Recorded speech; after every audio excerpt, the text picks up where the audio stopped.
So in terms of trying to keep the balance between like tough love and being supportive, I always tell our coaches there is a fine balance between fun and discipline. And to be honest with you, fun is actually way more important, because every coach that I've talked to, all of our coaches are high-level coaches and played high-level basketball. And I always ask them, was there a time where you can remember where basketball wasn't fun? And they would always tell me, no, they can't, right? Because inherently in basketball, right, the social aspect is very important. The individual success aspect is really important, right?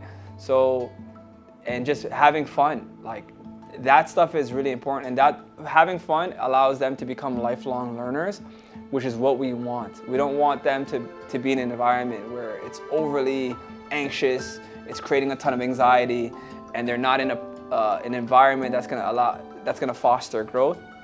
So we want to put them in a situation where there's a good balance of they're having fun, and we're giving them all the praise in the world when they're doing well, but also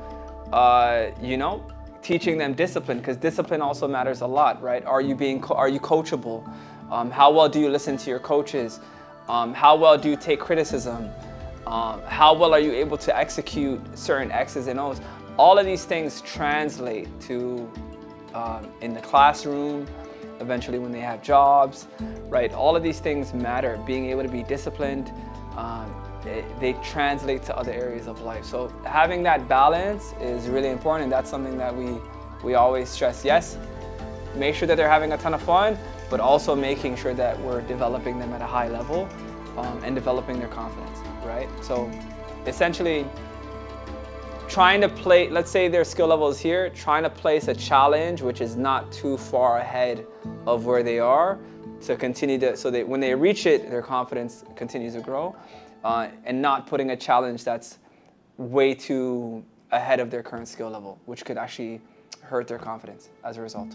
Well, a couple of my kids have actually not played rep basketball before, so giving them development, leadership, teaching them some higher end plays, but more, what we're really trying to do is build that camaraderie on a team. Some of these guys didn't, make their team school team, so teaching them how to play with each other, teaching them how to play in a system, teaching them how to learn is obviously really important, and having fun is the ultimate goal. Yeah, we've got a specific player on the team. Great kid, comes off the bench, really works hard. This is his first time playing any type of organized basketball. He just, is one of those kids that just likes to go to the gym and shoot around. So we've given him his sole purpose, and he loves this. His sole purpose is to hit his three-point shot. So his young man's name is Jeremiah. We call it Jeremiah's Corner. When we run an offense, the coaches are yelling at him, "Run to your corner, Jeremiah." And kid shoots probably about 50% three-pointers when he gets to his spot. So to see his face kind of like really light up, that knows that we're calling a play for him, or we want him to get involved in the offense. It's amazing to see how his face lights up and how he responds to that. And the team backs it up 100%. They know where he's coming from. They know he hasn't played organized sports before. This is his first, time really playing on a team. So everybody, players and coaches, are really encouraging him to develop and progress and to get better with that three-point shot. Right here. Yeah. Come on, baby. Yeah, basketball, baby. Yeah, baby. Come on. Yeah, just focusing on the next play, right? The past, you can't fix that. You can only focus and fix for the future. So just focus on the next play, right? Is every minute, every quarter, every half, every game, just focus on the next play, next thing, right? And then of course, you can't control the win and loses, or the chances of winning and loses. You can only control the game plan, how you play. Of course, if you play hard, you're still gonna lose games. Of course, that's gonna happen. But there's also a high chance for you to win games than not working hard in the game, right? So of course, it's focus on the next play, but also just give yourself a better chance to win. The chances not 100%. You give that chance put your best foot in. So.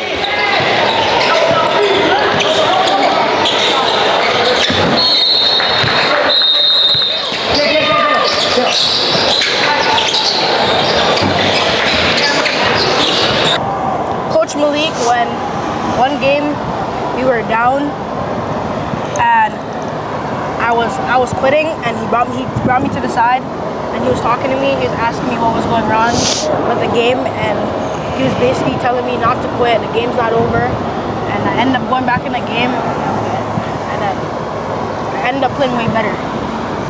It was just one time where I was just like scared, and I was lacking a lot of confidence, and Coach Mahad was like, he was trying to hype up everyone else, and I was like basically giving up, and he helped me like regain my focus and like not be scared, and I came back in and I played way better. One thing that I would say that parents maybe don't realize about running a program is they don't realize the sheer amount of effort and care that goes into the program.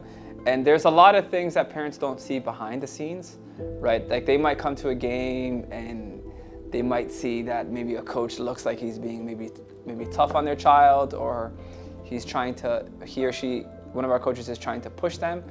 But so they might see the tough love, but they don't always see where the coach is being like a lot easier on players, and they're putting an arm around them, and right, they're giving them that support, but that there's that balance, right, of being able to give each player tough love, but also just give love, man. Just being able to encourage them, help them develop their confidence through your words of encouragement.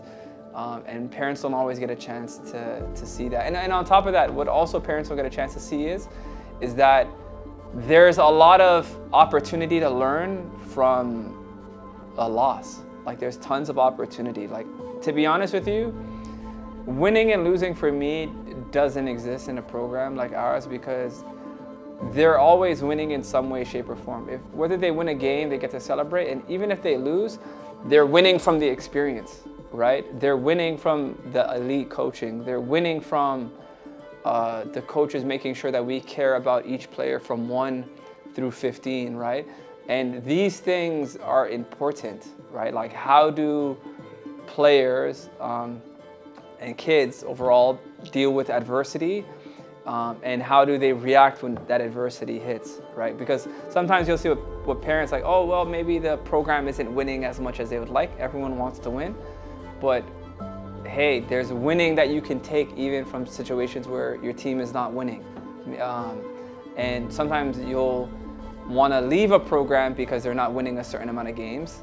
But then what does that teach them? Like, okay, well, we're losing, we're just gonna leave because of that, right? So there's a ton that can be learned. And to be honest with you, even in development, being able to play significant minutes, whether you're winning or you're losing, and you're getting an opportunity to learn, that's actually the biggest thing, right? Is being able to get the skills training is one, but being able to play in a program where you're gonna get that opportunity to play and develop, since we try to keep our rosters not more than 12 or 13 guys, that's the most important thing. Are they getting the opportunities? Are they getting the right support?